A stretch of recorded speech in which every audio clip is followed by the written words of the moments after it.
Disgraceful and cruel. That's how a TransLink passenger has described a bus driver who drove off, leaving a schoolgirl pleading with him to let her on. He refused because the girl had no money or a pass. TransLink are now investigating. Trudy Smith has the story. Michelle McGahan was sitting on a bus here just opposite the City Hall at tea time yesterday, waiting to head up the Lisburn Road home when the incident unfolded. She says she heard a schoolgirl crying and pleading with the driver, who had refused to let her on because she had no fare or pass. She says as a mum, she was worried as the teenager became more and more distressed, but she wasn't prepared for what happened next. I got off and called her over and said, look, don't worry. My child goes to your school. Hop on the bus, I'll pay your fare.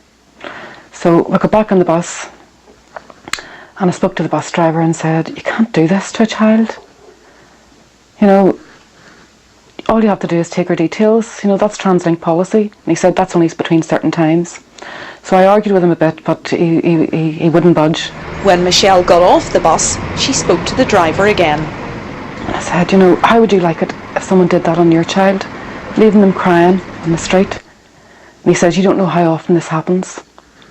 And I just said to him, this isn't the last you've heard of this. And I had 1 foot off the bus and he flew on and I went flying. After her experience, Michelle made an official complaint to TransLink and put her story on Facebook, where she's had thousands of responses. Meanwhile, in a statement, TransLink says all passengers, including pupils, are expected to produce the correct cash fare, a valid ticket or relevant pass for each journey. But it says their policy, if pupils can't produce any of these, is not to leave the pupil behind. Instead, take their contact details and ask them to produce their pass on the next occasion. The company also says a full investigation is now underway.